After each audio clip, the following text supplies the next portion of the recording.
जहां तक कांग्रेस पार्टी का सवाल है, स्वाभाविक रूप से 2003 के बाद तो सत्ता में वहां नहीं है, तो वचन ही शासन है। वो कहते हैं हमारा वचन पत्र है, यही हमारा शासन है, हमारा शासन ही हमारा वचन है। हमने 15 वर्षों तक जिस प्रकार से पहले मात्र 2500 मेगावाट बिजली उत्पादन होता था, आज मैं ट्रेन में जब आ रहा था तो एक लड़का जो वहां बैठ के पढ़ रहा था, कुछ नॉवेल पढ़ रहा था, उसने कहा कि पहले का जमाना ऐसा था कि बिजली चली जाती थी, छत पे जाके पढ़ाई करनी पड़ती थी लालटेन में ताकि गर्मी ना हो।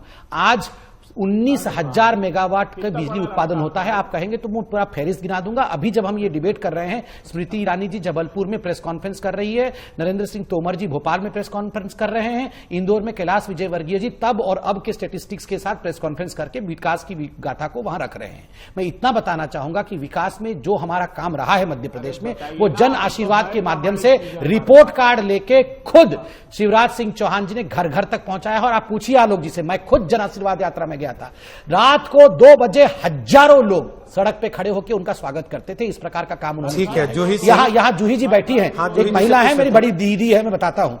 लाडली लक्ष्मी योजना, जिस प्रकार का कमाल का काम महिलाओं के लिए इस योजना के माध्यम से हुआ है, जूही जी से बोलिए वो उसका समर्थन करें। ठीक है, एक सेकंड, अब मैं जूही सिंह के पास जा रहा हूँ, रुक जाइए। अरे अभय जी, आप इतने परेशान क्यों हैं अभय जी? अभय जी ठीक है, वो गठबंधन में नहीं है, उनको बोलने तो दीजिए कम से कम।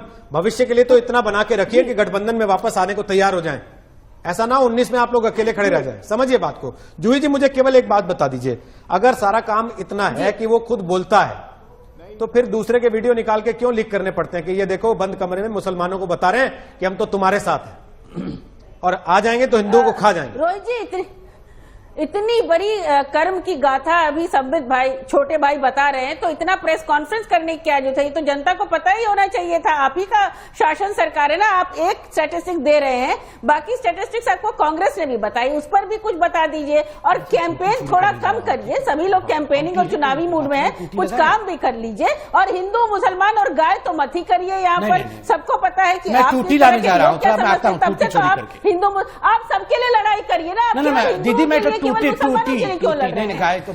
बाबू सुनिए, आप भी सुन लो कि अगर लड़ाई करनी है तो सबके लिए लड़ाई करिए ना, फिर क्यों ला के दूंगा ना उनको। जी जी हाँ भाई, आप भी है मेरे, इसका मतलब ये थोड़ी कि आपकी हर झूठ को मैं समर्थन कर रही हूँ। एक सेकंड अभय जी, 40,000 करोड़ अभय जी मैंने रिक्वेस्ट की थी कि जूही सिंह को तो बोलने दीजिए कम से कम। फिर हिंदू मुसलमान हो रहा था, बोलने तो दीजिए उनको, मैं तो अपनी बोलिए बात जूही जी, बोलूंगी। बोलिए। और जी एक और बात रोहित जी उठी थी कि ये बात सही है कि कोई भी जब एनजीओ है तो एनजीओ की शाखा में कोई भी जाए, लेकिन दफ्तर के बाद जाएगा ना, दफ्तर में थोड़ी एनजीओ आएगा। दफ्तर में कौन एनजीओ चला रहा है? किसने कहा कि दफ्तर में एनजीओ चला रहा है? सर आपके लोग लड़ रहे हैं, आपके लोग लड़ रहे हैं 5 दिन से। संबित भाई थोड़ा अपने प्रवक्ताओं को समझा दीजिए कि आप धमका रहे हैं कि हम दफ्तर में भी बैठेंगे। अरे भाई, बाहर प्राइवेट जिंदगी में कौन किस संगठन में जाता है, इससे ना हमको मतलब होना चाहिए ना आपको मतलब होना चाहिए। ना आप केवल हिंदू मुसलमानों के लिए लड़ते हैं, हम लोग भी लड़ते हैं, संविधान तो हम भी मानते हैं ना, लेकिन अपने काम की बात बताइए। प्रेस कॉन्फ्रेंस करते रहिएगा, बाद में कैंपेन करिएगा।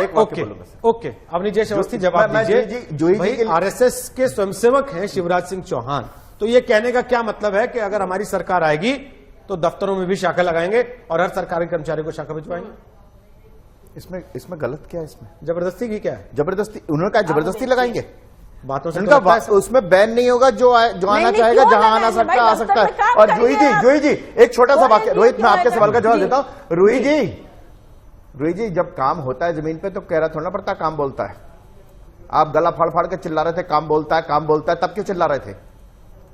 तब क्यों लैपटॉप पे फोटो लग रही थी, मिल रही थी तो मिल ही जाती।